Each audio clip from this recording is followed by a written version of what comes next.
안녕하십니까. 이 시간 자랑스러운 통일가의 위대한 선배님들의 신앙수기, 오늘은 오금전 권사님 되겠습니다. 언제나 하늘 대해 한 점 부끄러움 없기를. 간단한 양력을 보면 1917년 11월 24일 황해도 수완읍에서 출생하시고 1953년 6월 통일교에 입교, 1956년에서 1966년 전 본부계에서 봉사활동, 봉사생활, 1966년에 2월 17일 기성가정 축복받음, 1981년 11월 성동구 구이동교회에서 활동하셨습니다. 언제나 하늘 대해 한 점 부끄럼 없기를. 오금전. 나의 성장 배경. 우리 가정은 일찍 개화되어 아버지께서 기독교에 입문하심으로 말미암아 나도 어릴 때부터 신앙을 갖게 되었다. 그리고 아버지께서는 3.1 운동 당시 만세를 부르시다가 일본 경찰에게 붙들려 악형을 당하셨기 때문에 고문을 당했다. 활동이 부자유스러웠다. 거기다가 당시 한창 사람들을 괴롭혔던 연병, 무슨 전염병 때문에 부모님 두 분이 고생하시다가 어머니께서 먼저 돌아가시게 되었다. 그 후 아버지 삼형제는 감방에서 나온 뒤, 아버지 삼형제가 다 감방에 생활하셨어요. 두매 산골로 이주 농사를 지으시면서 신앙생활을 하셨다. 그때가 내가 3살 정도 되었었다. 나는 무남동녀였다. 아버지는 나를 공부시키고자 했으나 학교가 없는 산골이라서 서당을 보내주셨다. 1년간 다니면서 천자문을 떼었다. 그러나 할머니께서는 여자를 공부시킬 필요가 없다고 하면서 서당 공부도 그만두게 하는 것이었다. 혼자이신 할머니는 여간 고루한 분이 아니셨다. 그래서 할머니는 빨리 나를 시집 보내야 한다는 것이었다. 할머니의 성화에 못 이겨 결혼을 하게 되었는데 그때 나이는 15세였다. 15세에 결혼했어요.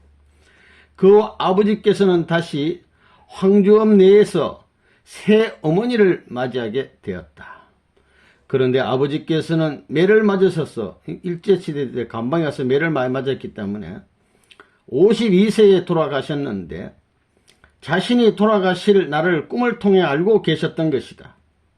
동짓달 어느 날 꿈을 꿨는데 천사가 아버지의 이름을 적어 가더라는 것이었다. 하얀 옷을 입은 새 천사가 문 밖에 와서 오봉구 계십니까? 하며 찾기에 밖을 내다보니 그 가운데 한 분이 세상에서 볼 수 없는 큰 책을 들고 하늘에서 인구 조사를 하러 나왔는데 오봉구 씨의 신분 조사를 해야겠다는 것이었다. 그래서 일생 살아온 이야기를 하면서 현재 설아의 딸 하나밖에 없이 이렇게 살아간다고 하니까 세민이 신분 조사를 할 것이 없군요. 당신의 이름을 여기다 적어 갈 테니 3달 있다가 오시오 하는 것이었다. 그리고 나서 새 천사가 떠나더라는 것이었다. 그래서 놀라 깨어보니 꿈이라는 것이었다. 꿈속에서 돌아가실 날을 몽시를 본 겁니다. 나는 황주읍에서 60리 떨어진 중화군으로 시집을 가 살고 있었는데 누구도 나에게 알려주지 않았기 때문에 아버지가 돌아가신 것을 모르고 지냈던 것이다. 사실 아버지로부터 편지가 왔었으나 시부모께서 그 편지를 보여주지 않았던 것이다. 마침 내가 첫 애를 낳은 후 3년이 지나지 않고서는 친가를 가서는 안 된다는 풍습이 있었기 때문이다. 친정집에서는 아무 소식도 없으니까 딸이란 것은 다 그런가 보다 했고 그 가운데 아버지는 돌아가신 것이다. 아버지는 꼭 3달 만인 2월에 돌아가셨는데 돌아가시기 3일 전에 또 이런 이야기를 하시더라는 것이다. 내가 이제는 저 나라에 갈 준비가 다 되었으니 오늘부터는 세상 음식을 나에게 권하지 마시오. 그러면서 새 어머니에게는 사회에 휩쓸리지 말고 주님만 생각하며 살아가라고 하시더라는 것이다. 그리고 모든 것이 화려하게 준비가 다 되었는데 한 가지 면류관이 없다고 하시더라는 것이다. 아버님이 참 훌륭하신 분입니다. 사흘 후 시간까지 다 받아 놓으시고 목사님과 교인들을 모셔다가 말씀을 들으시고 자신도 하실 말씀을 하시고 난 뒤 옷을 갈아입으시고 아무런 고통도 없이 임종을 하셨다는 것이다. 얼마 후 남편이 친정에 갔다 와서 이 사실을 알리는 것이었다. 그래서 나는 그동안 있었던 내용을 알고 사흘 동안 밥도 먹지 않고 울었었다. 자식은 다시 낳을 수 있지만 아버지와의 관계를 어떻게 그렇게 넘어갈 수 있느냐 하면서 시부모에게 한바탕 분풀이를 했었다. 친정 아버지가 돌아가시고 난 뒤 시아버지, 시어머니도 돌아가시고 남편까지 돌아가 30살에 혼자가 되었다. 기독교 신앙생활을 하면서 3년상을 치르고 나니 장로교회 권사님이 오셔서 나보고 교회에 나오라고 권하는 것이었다. 젊은 사람이 혼자 살기 어려우니 교회에 나와서 예수를 믿으라는 것이었다. 출가 후 신앙생활을 하지 못한 것을 돌아보면서 또 아버지의 유언을 생각하면서 신앙생활을 시작해야겠다고 다짐했다. 아버지가 그렇게 몰아넣은 것 같았다. 그 후부터는 주의를 지키지 않으면 죄를 짓는 줄 알고 눈이 오나 비가 오나 예배에 빠지지 않으면서 열심히 신앙생활을 하였다. 하루는 이런 꿈을 꾸었다. 배급을 타러 수많은 사람이 대열을 지어가고 있는데 한참 동안 가다 보니 그 많은 사람이 다 없어지고 나 혼자만 남아있는 것이었다. 여기에서 아버지를 만났는데 그 옆에는 청년이 있었다. 아버지께서는 세상에서 까만 도장을 그 청년에게 주니까 그 청년은 그 도장을 미신 같은 것으로 갈더니 거기에다 이름을 새기는 것이었다. 그리고 아버지는 이것이 내 도장인데 나에게는 이것이 필요 없어서 너의 이름을 새겼다 하면서 커다란 책에 그 도장을 찍고 나에게 건너주는데 도장에 그 청년이 은실을 감아주는 것이었다. 그때 나에게는 어린 아이 3남매가 있었는데 그 애들이 생각나는 것이었다. 그래서 집으로 돌아오려고 나서는데 장마물과 같이 붉은 물이 흘러내리는 것이었다. 그래서 건널 수가 없어서 앉아 기도를 했다. 그러자 그 물이 없어서 도랑을 건너고 나니 꿈이었다. 그래서 그 꿈이 얼마나 신기한지 잊혀지지 않았다. 그 꿈이 무엇을 의미하는지 알 수가 없어서 장로님에게 가서 꿈 해몽을 부탁했더니 오 집사에게 아버지의 신앙을 다시 인계해 주시고 하나님의 생명록에 기록하셨군요. 참 복된 꿈입니다. 하는 것이었다. 그래서 더욱 열심을 다해 신앙생활을 해 나갔다. 그 당시 나는 시삼촌들로부터 매를 맞아가며 아이들을 데리고 교회를 다니다 보니 사람들은 예수를 믿으려면 오집사처럼 믿으라고 하기도 했다. 그렇게 열심히 신앙생활을 했다. 그럭저럭 6.25 사변이 일어나 이남으로 오려고 했어도 용기를 못 내고 있었는데 점점 신앙생활을 하기가 계속하기 어려워 결단을 내리지 않을 수 없었다. 그때만 해도 예배를 볼 수 있었으나 날이 갈수록 핍박이 심해졌다. 특히 기독교인들이 많은 마을에는 공산당이 더욱 날뛰었다. 우리 마을에는 기독교인이 퍽 많은 편이었다. 나는 일사후퇴 시에 무조건 남한으로 가야겠다는 작정을 하고 준비를 했다. 다른 사람들은 워낙 사람들은 살기 위한 피난이라고 생각했지만 나의 생각은 그렇지 않았다. 시 아주버니에게 가서 이야기를 하니 이런 난리통에 어디를 가려고 하느냐, 죽든 살든 집에 있다가 죽는 것이지 하며 가지 말라고 말리는 것이었다. 아이들을 데리고 나오려고 했는데 윗어른이 그렇게 하니 나올 수가 없어서 또 하룻밤을 지냈다. 그날 밤도 산에서 총소리가 그치질 않아서 잠 한숨 자지 못하고 장로님에게 가서 기도를 하자고 했다. 내일 날씨가 좋으면 피난 가라는 뜻인 줄 알고 떠나자는 것이었다. 예수님이 다시 왔다는 교회. 다음 날 40여 명이 피난을 떠나게 됐다. 중도에서 기차를 탈 기회가 있어 장로님을 보고 기차를 타자고 해도 타지 않아서 기차를 보내고 그분을 따라갔었다. 그래서 개성에 도착하니 다리가 끊어져 있었다. 마침 중공군이 들어왔으므로 배를 세내어 건너는데 내가 제일 앞장을 서게 되었다. 그때 나는 지뢰를 밟아 중상을 입게 되었다. 지뢰를 밟아버렸네. 그 자리에서 죽는 줄 알았지만 하나님이 도우셔서 병원으로 후송되었던 것이다. 40여 명 가운데 결국 18명이 임정강을 건넌 것이다. 그 후 우리 식구 4명과 조카딸만 남고 나머지는 어떻게 되었는지 알 수가 없다. 유엔군에 의해 적십자 병원에서 치료를 받고 있는데 10일이 지나자 다시 걸을 수 있는 사람들은 나가게 하고 그럴 수 없는 사람들은 남겨두었기 때문에 유엔군이 떠나자 인민군들이 병을 점령, 그들 아래서 3개월을 지냈다. 그러다가 다시 국군이 들어와서 한 달 있다가 다시 후퇴하는 과정에 2아이를 잃어버렸다. 이 난리통에 애들하고 헤어져 버렸다. 그 후 나는 3년 동안 수원에 있으면서 교회에 나가고 싶어 낮에는 일하고 밤에는 부흥회마다 찾아다니곤 했다. 한 번은 남대문 교회에 갔는데 목사님이 예배를 마치고 대충 이런 광고를 하는 것이었다. 청년들은 성경을 잘 알아야 한다. 예수님이 다시 왔다는 교회가 부산에 있는데 잘못하면 그런 이단에 빠질 수 있다. 성경 공부를 열심히 해서 그런 곳에 미혹되지 않도록 해야 한다.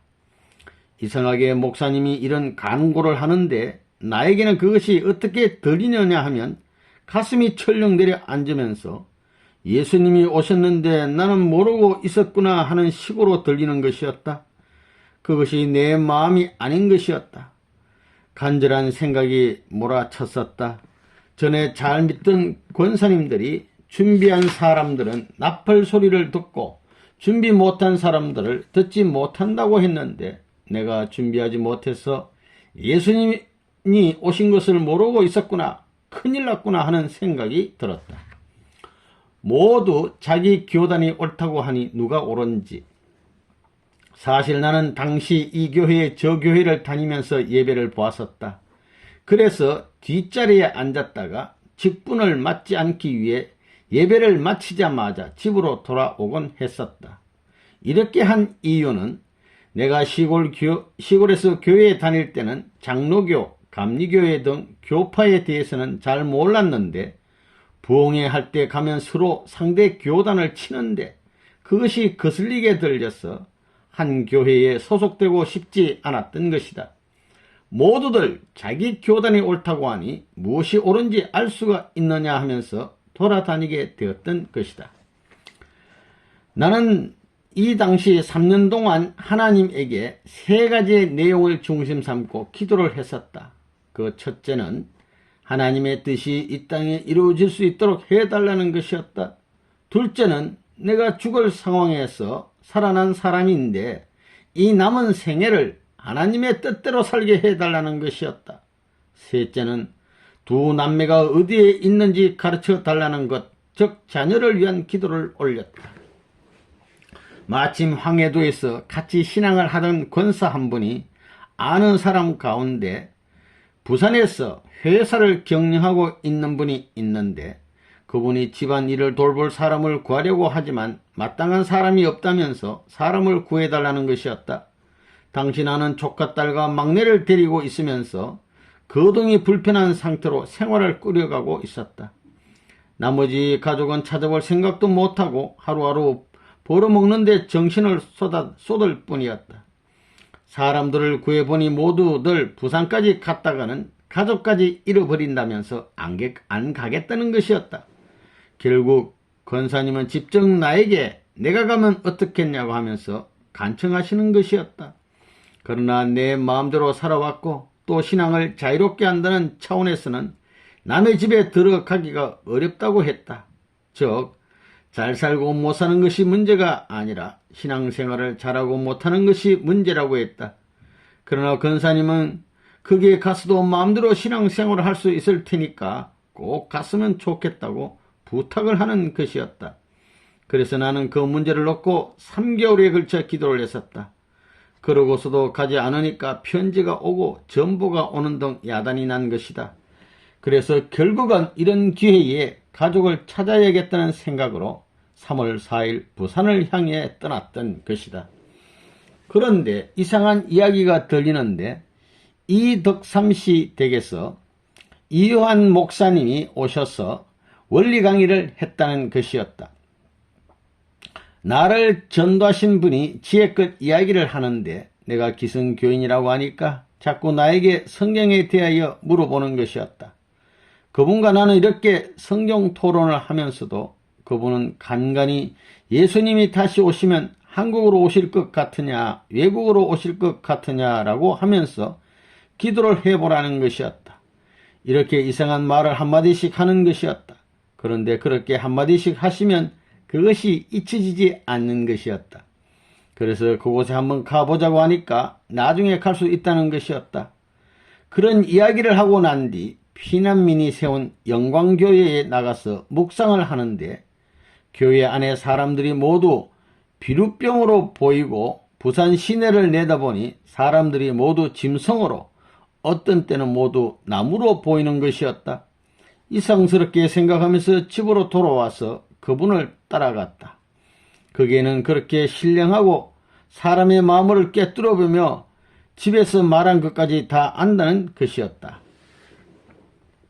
부산 수정동 교회에서 선생님을 뵙고 그래서 그분을 따라 부산 수정동 교회를 찾아가게 되었다. 나도 모르게 내가 어떻게 이런 곳에 와 앉아있나 하는 생각이 들었다. 당시 식구들은 10여 명 되었고 교회는 방 3칸짜리 가정집을 새로 얻어 사용하고 있었다. 그날 구경하는 입장에서 갔었는데 왠지 마음이 떨려오는 것이었다. 중년 부인들이 둘러앉아 있었고 복판에 회색 바지에 잠바 차림을 한 청년이 앉아 있었다. 그날 예배를 보면서 찬송가 290장 괴로운 인생길 가는 몸 이것을 부르는데 울음이 터져나와 주체할 수가 없는 것이었다. 나도 왜 눈물이 나오는지 왜 서러운지 모르고 처음부터 끝까지 울었던 것이다. 또 그 청년이 기도를 하는데 지극히 신령하고 어떤 부흥 목사에게도 들어보지 못한 기도가 상상도 못하는 내용의 기도가 나와서 내가 땅에 있는지 하늘에 있는지 알 수 없을 정도였다. 그렇게 예배가 끝나고 나서 송편이 나오는데 옥세연 할머니가 여기서는 먹어야 은혜가 된다면서 많이 먹으라는 것이었다. 그날 다른 분들이 대부분 가고 나를 데리고 간 분이 내가 기성교의 골수 신자라는 것을 얘기했는지 그 청년이 아버님이 종이를 놓고 글씨를 써가면서 강의를 하는 것이었다. 이제 다 가고 혼자 놓고 강의하시는 거예요. 마주 앉아서 말씀을 하는데 인간이 타락하지 않았으면 하나님께서 직접 주관하시게 되어 있었다고 하여서 나는 그런 말씀은 성경에도 없는데요 하고 대꾸를 했었다. 그리고 예수님이 제2의 아담으로 오셨다고 하여서 목사님들이 그렇게 말씀하시더라고 하니까 그것은 아누만 하시는 것이었다. 이렇듯 고차원적인 말씀을 하셨지만 나에게는 원리에 대한 지식이 없으니까 충분히 받아들이지 못했던 것이다. 그러나 나의 마음에서는 이분을 처음 보았지만 이분이 오빠 같고 아버지와 같이 느껴지는 것이었다. 처음 보는 분인데도 함께 장난을 하고 싶은 마음이 생기고 나 자신은 어린아이와 같은 마음이 되는 것이었다. 처음 뵙는 분이요 청년인데 어째서 이러한 마음을 갖게 되는가 하고 생각하니 나 자신 무척 의아스러웠다. 유건 선생님, 영원 아버님이라는 계시. 집에 와서도 일은 손에 잡히지 않고 수정동 교회만 머리에 떠오르는 것이었다. 묵상을 하는 가운데 하늘에는 비행기가 날아가고 땅에는 벌레가 기어가는 것이 보이는 것이었다. 나의 기성신앙이 이 벌레가 기어가는 것 같다는 것을 보여주는 것 같았다. 그래서 나는 어떻게 하느냐고 울면서 소리치니 파리처럼 비행기를 타는 사람에게 달라붙으라는 음성이 들려왔다. 이렇게 거듭나는 과정을 가르쳐 주었다. 나를 인도해 준 사람을 따라가라는 계시였다.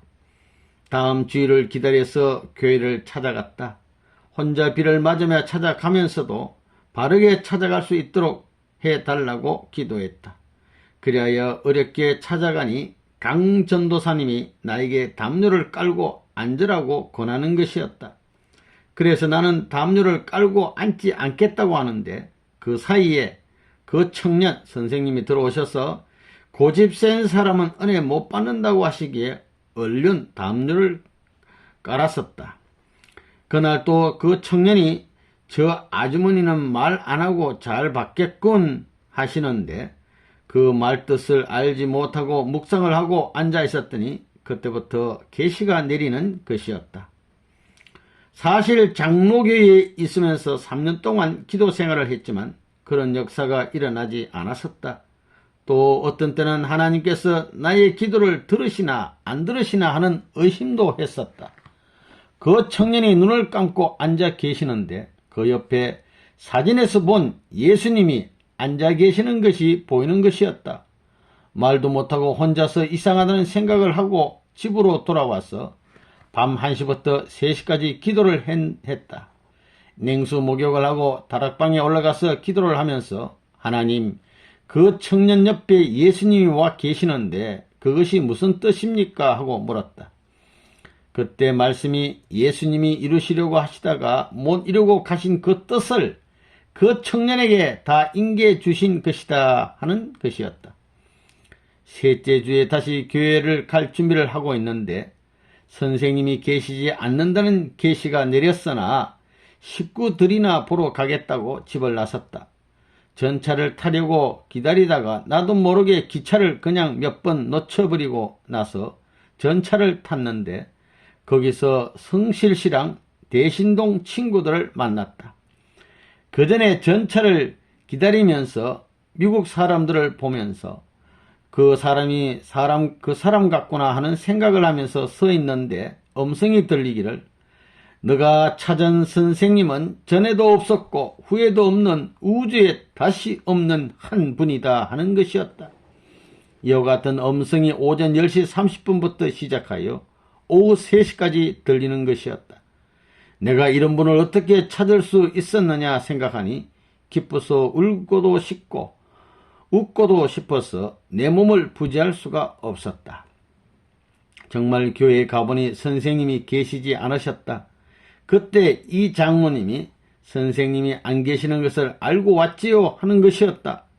내가 계시받은 이야기를 하지 않았는데 이분은 미리 알고 이런 이야기를 하는 것이었다. 그래서 여기는 이상한 곳이구나 하는 생각이 들었다. 이때가 1953년 초였는데 선생님께서는 서울에서 3개월 정도 계시다가 다시 부산으로 내려오셨다. 그리고 오셔서 신 집사님 댁에 계시면서 한 20일간 부흥회를 개최하시면서 유효원 전 협회장 등을 입교시키셨다. 그래서 선생님을 만나 인사드리니 얼마나 수고를 했느냐 하시는 것이었다. 그땐 나도 모르게 영계에서 선생님을 아버지라고 부르라는 계시가 내려서 선생님에게 보고를 드리니 무슨 아버지? 하셔서 육원 선생님인데 영은 아버지라고 그런데요 하니까 육원 선생님, 영은 아버지 하시면서 몇 번 반복하시는 것이었다. 그러면서 3번을 물어보시면서 처음으로 금전씨 하며 이름을 불러주시는 것이었다. 금전씨, 아버지가 선생님을 뭐라고 그래 하시는 것이었다. 그때서부터 계시가 많이 내렸다. 한 번은 1시에서부터 3시까지 계시가 내리는데 친정과 시집 조상 역사를 다 들춰서 말해주는 것이었다. 선생님께서 조그마한 사람이 복은 다 받았구만 하셨다. 그때는 나의 영이 4, 5개월 되는 아기와 같았고 선생님이 안아서 키우는 모습이 보이는 것이었다. 기도만 하면 선생님이 나를 안고서 얼마 동안 키우시더니 그 영인체가 5, 6살 정도 되니까 내 영인체를 내동댕이 치는 것이었다. 기도만 하면 이렇게 영인체를 키워주시는데 꼭 영화 필름 비춰나오듯 대화를 하고 모든 것을 가르쳐주며 키워주시는 것이었다. 그래서 은혜에 취하여 식사를 했는지 안 했는지 모를 정도로 지냈고 화장실조차 가지 않을 정도였다. 그래도 얼굴이 피어나고 하니까 주위 사람들이 나의 얼굴이 예뻐졌다고 하는 것이었다. 기성교에서는 아무리 애를 써도 맛볼 수 없는 은혜였다. 또 한 번은 선생님께서 금전시 선악과가 무엇인지 기도해 보지 하시면서 지금 마음이 맑으니까 잘 가르쳐 주실 거라고 하시는 것이었다. 그 기도 제목을 받고 집으로 돌아와서 정한 시간에 기도를 했다. 집에서 일을 하다 보면 피곤해서 정해진 시간에 일어날 수가 없기에 하나님에게 깨워달라는 기도를 하고 잠이 들면 꼭 누구가 와서 흔들어 깨우는 느낌이 있어서 일어나 기도를 드리는 것이었다. 그러니까 영화 필름처럼 모든 내용을 보여주셔서 그 내용을 보고 드렸는데 이미 다른 할머니들도 같은 내용의 해답을 받아온 것이었다. 그렇게 되니까 말씀이나 원리의 내용을 부인할 수 없었다. 당신은 앞으로 될 일, 선교 내보낼 일 등을 미리 말씀하시곤 하셨다. 그때 이미 미국에는 여자를 보내시고 영국에는 남자를 보내실 것이라고 말씀도 하셨다. 영국에는 남자 이렇게. 어차피 가야 할 길. 그리고 여유가 생겨 자식을 찾아 나섰다. 교회에 다녀와서 시간만 나면 애들을 찾아 나선 것이다. 사실 당시 입장에서는 찾으면 같이 살 수 있는 입장이어서 기다리고 있었는데 먼저 하늘의 도움으로 아들이 스스로 찾아와서 만날 수 있었다. 그 후 서울로 올라와 있는데 주위로부터 반대가 있고 시험이 닥쳐 조치원으로 내려와 3개월간 머문 적이 있었다. 그런데 입교할 당시 영적으로 협조해준 친정 아버지가 다시 꿈에 나타나는 것이었다. 내가 혼자 험한 산 정상을 올라갔다가 뒤로 미끄러져서 바닥까지 내려와 있는데 친정 아버지가 나타나 어차피 가야 할 길인데 왜 다시 후퇴해서 주저하고 있느냐 하시면서 지팡이를 주시는 것이었다. 그래서 내가 이렇게 있는 것이 하나님의 뜻이 아니구나 생각하면서 장사하던 것 다 집어치우고 시동생의 만류에도 불구하고 다시 서울로 올라왔다. 그래서 서울에 올라가니 선생님께서 출감하셔서 청파동 교회에 계시는데 나를 보시더니 그래 아버지가 그렇게 가라고 하시더냐 하시면서 야단을 하시는 것이었다. 아무런 변명도 못하고 고개를 숙이고 있다가 주시는 고구마를 갖고 나온 것이다. 그리고 나서 밤에 나오니 빨래거리가 쭉 쌓여 있어서 모두 챙겨 빨고 집안 정리를 해드렸다. 이렇게 시작하여 본부교회에서 10여 년간 봉사 생활을 한 것이다. 아주 훌륭한 분이. 선생님께서 서대문 흑모세에서 나오신 후 야외에 자주 나가셨는데 얼마 동안은 가실 때마다 비가 오는 것이었다. 그래서 식구들은 선생님이 가시는지 안 가시는지 늘 전화가 오는 것이었다. 그러나 비가 오든 말든 개의치 않고 가신다고 하면 그에 대한 준비를 하는 것이었다. 그 다음에는 고기잡이를 매일 그렇게 하셨다. 그래서 아침에 가셨다가 밤 10시경에야 돌아오시면 잡아온 고기를 배를 따고 내장을 꺼내고서 드실 수 있도록 해놓으면 밤 3시가 되곤 했다. 잠도 못 자요. 특히 이렇게 매일 하다 보니까 지방 식구들에게 주시고 오시지 늘 가져오시냐 하는 생각이 들었다. 그러던 차에 어느 날 하루는 부엌에 오셔서 오늘은 고기를 다 주고 왔다고 하시는 것이었다. 꼭 내 마음을 꿰뚫어 보시는 것 같았다. 그리고 선생님을 모시다 보니까 마음에서 명령하는 대로 하다 보면 좋은 결과를 가져오는 것을 깨닫게 되었다. 예를 들면 선생님이 돌아오시기 전에 청소를 해놓아야 되겠다 싶어서 정리를 다 하고 나면 선생님이 나타나시고 눈이 쏟아지는 날이면 선생님이 오시기 전에 그 눈을 쓸어야 되겠다 싶어서 쓸고 나면 꼭 옆에 계시다 나오는 것 같이 나타나는 것이었다. 마음에 식힌 들어야 돼. 당시 선생님께서는 직접 예배를 인도하셨는데 나는 선생님의 빨래를 해드렸다. 하루에 2번씩 예배를 볼 때면 매번 옷을 갈아입어야 할 처지였다. 말씀하시다 보면 옷 전체가 땀으로 흠뻑 젖었기 때문이다. 그래서 언제까지 저렇게 힘들게 말씀을 하셔야 되나 하는 생각을 하면서 보다 못해 안타까워 말씀을 하시는 사명도 끝났으면 좋겠다는 기도까지 하늘 앞에 드리기도 했다. 그리고 새벽에 일어나 부르고 싶은 찬송가를 속으로 흥얼거리면서 부엌에서 일을 하다 보면 예배 시간에 그 찬송을 부르는 경우가 많았다. 그래서 속으로 미리 마음으로 알려주시는구나 하는 생각이 들었다. 왜 저렇게 땀을 흘리면서까지 찬송을 부르시나 하고 복도에 가만히 앉아 선생님을 쳐다보면서 묵상을 하고 있으면 영적으로 선생님을 사탄이 둘러싸고 공격을 하는 것이 보였다. 그래서 그렇게 찬송을 부르시는 것이었다. 그러다 사탄이 물러가면 선생님께서 말씀을 하시는 것이었다. 그 후 선생님께서 의자에 앉아 계시고 유협회장이 말씀을 하는 경우가 많았으며 예배 인도도 다른 사람에게 맡기셨다.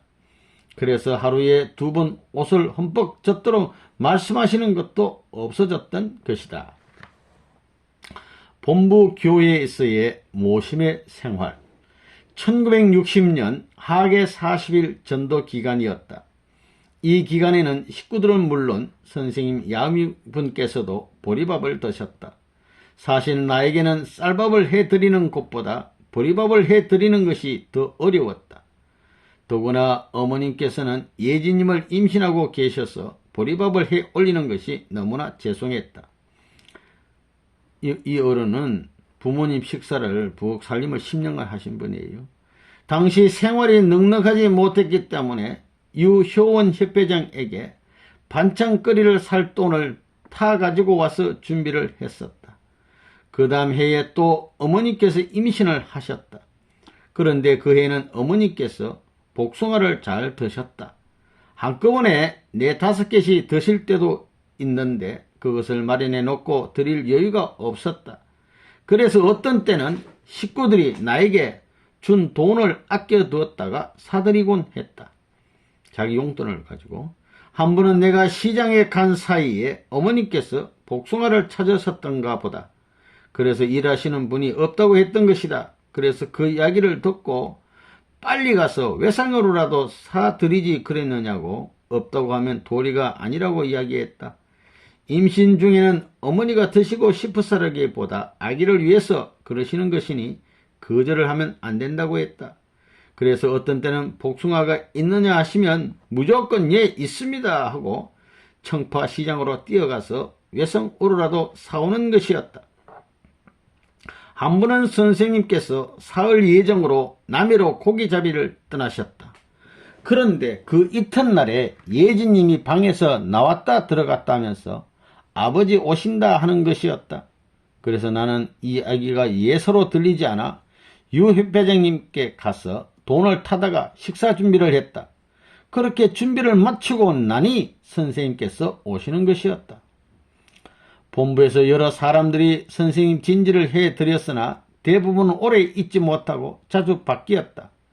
박정숙 씨가 얼마간 했고 홍순의 할머니가 7개월간 하다가 늑망령 때문에 그만두셨다. 그리고 김진영 권사가 7개월인가 하다가 병이 나서 못하고 정대화 씨가 왔다 갔다 겨우 4일간 일을 하다가 병이 나서 그만두게 되었다. 이 부모님 식사 준비하는 게 너무 어려운 건데 이 어른은 10년간 하셨다니까요. 세 자녀 성혼식을 마치고 식구들이 전도를 나가면서 나에게 차례가 온 것이었다. 사실 그전에도 식구들 식사를 준비하는 봉사 생활을 했지만 이번에 내가 해야 한다고 하니 바위돌이 누르듯이 마음이 무거워지는 것이었다. 그래서 이덕삼 씨에게 내가 잘못해서 선생님이 진지를 잡수지 못하시면 어떻게 하느냐고 하면서 내가 할 수 없다고 했다. 그랬더니 이덕삼 씨가 선생님에게 가서 금전 씨가 잘못했어. 선생님께서 식사를 안 하시면 어떻게 하겠느냐고 하면서 저렇게 울고불고 하니 어떻게 하겠느냐고 여쭤본 것이다. 선생님께서는 안 먹기는 왜 안 먹어 하시더라는 것이었다. 하여튼 이닥섬 씨는 나에게 순종을 하라는 것이었다. 그 후 선생님께서는 3년간 쟁반에다가 식사를 드시고 반찬도 3가지 이상 하지 못하게 하셨다. 사실 나는 특별히 음식을 만드는 법을 배운 적도 없기 때문에 그동안의 경험을 토대로 나름대로 정성을 들여 음식과 반찬을 준비했다.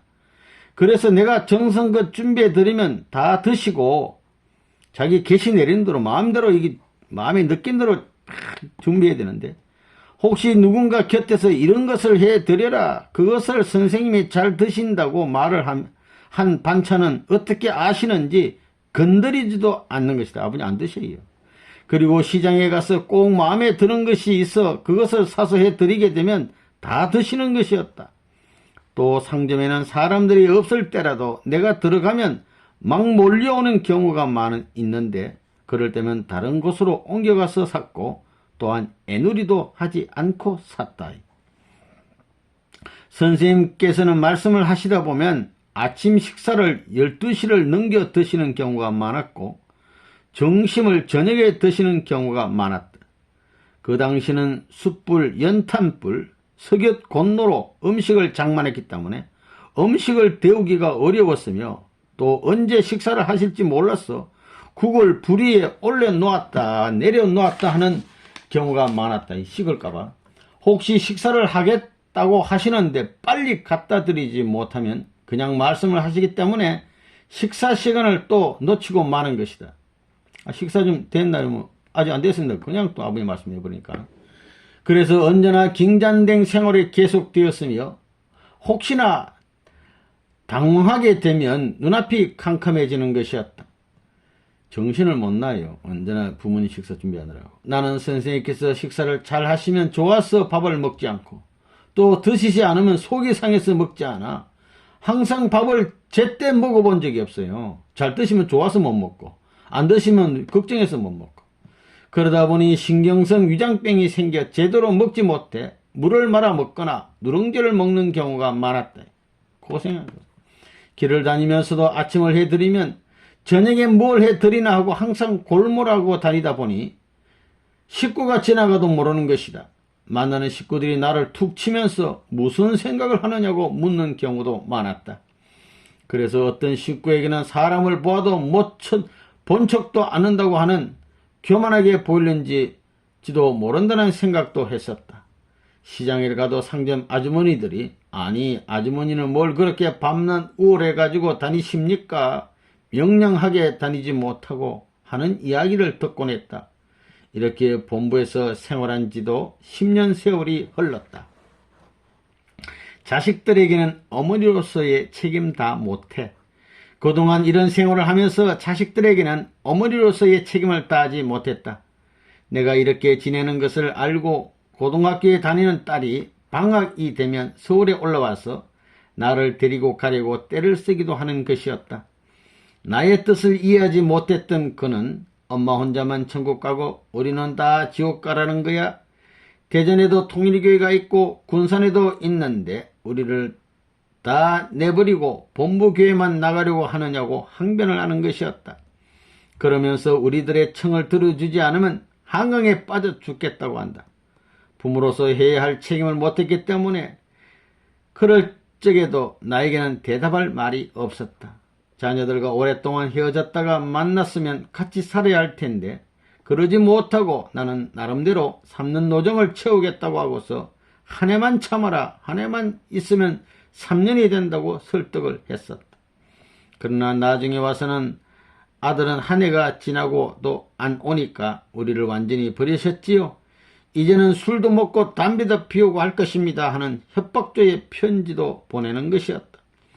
그런 편지를 식구들 앞에서는 뜯어볼 수가 없어서 화장실에 가서 뜯어보고는 혼자 시컷 울고 거기서 태워버리곤 했다. 당시 부인들 가운데는 남편에게 매를 맞고 선생님에게 와서 하소연을 하는 경우가 있었다. 그들이 당하는 것을 보고 그래도 나는 혼자서 당신들의 십자가는 나의 십자가보다 낫소. 당신들은 자녀들을 맡길 곳이라도 있지만 나는 잃어버렸다가 다시 찾은 자녀들과 살지도 못하고 핏줄을 끊어버리는 십자가를 지고 있소. 오히려 매를 맞고 다니는 것이 낫소 하는 생각에 잠기는 것이다. 그러한 생각을 하면서 선생님께서 말씀하시는 방으로 들어가 옆자리에 앉아 말씀을 듣는데 선생님께서 나를 힐끔 한번 쳐다보시며 나의 생각을 아시고 금전씨는 왔다 갔다 하는 아줌마들이 부러워하는구나. 그 사람들은 금전씨를 부러워할 거야 하는 것이 아닌가. 내가 생각만 해도 벌써 아시고 치시니 생각도 못하겠다는 것이 당시 나의 심정이었다. 그때는 자녀를 생각만 해도 영적으로 육적으로 치는 것이었다. 당시 박정숙 씨는 내가 아프다고 하면 늘 애들을 생각했구나 하는 것이었다. 자식들을 생각하거나 딴 생각을 하면 영적으로 그렇게 몸을 통해 이상이 오는 경우가 있는가 하면 선생님께서 직접 말씀으로 생각을 드러내시는 것이었다. 1960년 초에 몸이 아프고 자식들도 집에 내려와서 일을 도와달라고 해서 얼마간 홍성으로 내려간 적이 있다. 선생님께 몸이 좋지 않아 쉬었다가 오겠다는 보고를 드리니 747 찝자에 나를 태워 홍성까지 데려다 주시는 것이었다. 나와 헤어지시면서 선생님께서는 몇 번인가 아버님 차에다가 같이 타시고 내려간 거야. 홍성까지. 오고 싶으면 또 와, 오고 싶으면 또 와 하시는 것이었다. 당시 빵빵 아저씨로 통하던 문성균 사장이 나를 보고 내가 금전씨를 여기에 데려다 두고 가려니까 한 팔이 떨어져 나가는 것 같다고 했다. 그런데 석 달 좀 지났는데 잘 되어가던 아들의 장사도 되지 않고 서울 생각이 나서 유 협회장님께 편지를 했더니 돈 많은가 편지를 보내왔다. 그래서 다시 서울로 올라가니 예진씨 100일 잔치를 벌이고 있었다. 그 후에 다시 얼마간 선생님의 식사를 해드렸다. 이 생명 다하는 날까지 하나님의 뜻 성사를 위해 1966년 통화당 김장로와 이분하고 기성 축복을 받고 통화당으로 옮겨와서 생활하게 되었다. 그 후 나를 반대하던 자식들도 다 뜻앞에 불려받아 축복을 받고 큰 일을 하게 되니 나에게는 이상 큰 보람이 있을 수 없다. 그동안 선생님을 모시면서 여러가지 남모르는 어려움이 있었으나 이 모든 것이 나를 연단시키기 위함이었고 또 끝까지 나를 보살펴 주신 선생님의 사랑을 생각할 때 감사할 뿐이다. 본부에서 떠나온 이후 늘 기도 생활을 해왔는데 새해를 맞이하면서 새로운 기도 제목을 받아 늘 그 주제를 놓고 기도를 했다. 73년도 남북 적십자 회담을 할 당시에 기도를 하는데 하늘에서 이 세상에서는 적십자 회담을 통해 남북 통일이 이루어진다고 하지만 그 누구도 남북 통일을 이룰 수 없다. 앞으로 원리 말씀을 가지고 선생님만이 남북 통일을 하실 수 있다고 하는 것이었다. 그 후에는 남북 통일을 위해서 기도를 해왔다. 1980년대에 들어와서 어느 해에 40일 전도가 있어서 특별 기도를 한 적이 있다. 이때 기도를 하니 종교 통일, 사상 통일이라는 주제를 놓고 하루에 3,000번 이상의 숫자 기도를 하라는 것이었다. 그래서 어째서 3,000번 이상 기도를 해야 하느냐고 여쭤보니 3,000명 이상 기도를 했다는 조건을 세워야 한다는 것이었다. 그래서 1년 동안 이 숫자 기도를 했다. 하루에 3,000번 이상 숫자 기도를 어마어마한 기도를 했습니다. 중요한 기도 제목은 남북통일이며 이 남북통일이 하나님의 심정 참사랑으로 이루어질 수 있게 해달라고 기도한다. 또 몽시의 비행기에서 7명의 아주머니들이 키를 들고 내려와서 죽정이들을 키질 하겠다고 해서 하나님께 참부모님께서 피땀 흘려 찾아놓은 아들 딸인데 키질을 해버리면 어떻게 하느냐고 항의의 말씀을 드렸더니 나를 보고 모두 알곡이 될 수 있도록 기도하라고 해서 그런 내용의 기도를 한 것이다. 또 식구들을 위해서 기도를 하시고 이번에 흥진님 은사의 역사를 보면서 그런 계시가 더욱 실감이 났다. 지금은 선생님 가정을 중심 삼고 전체 식구들과 36가정에서부터 6,500가정에 이르기까지 모든 가정을 위해 기도를 하고 있다. 이렇게 늘 정성 들일 수 있는 기대를 제공해 주시고 늘 건강하게 지금까지 지켜주신 하나님과 참부모님께 감사드리며 언제나 하늘을 대해 한 점 부끄러움이 없기를 기대하며 이 생명 다하는 날까지 하나님의 뜻 성사를 위해 있는 정성을 다 드리고자 한다. 대단히 감사합니다.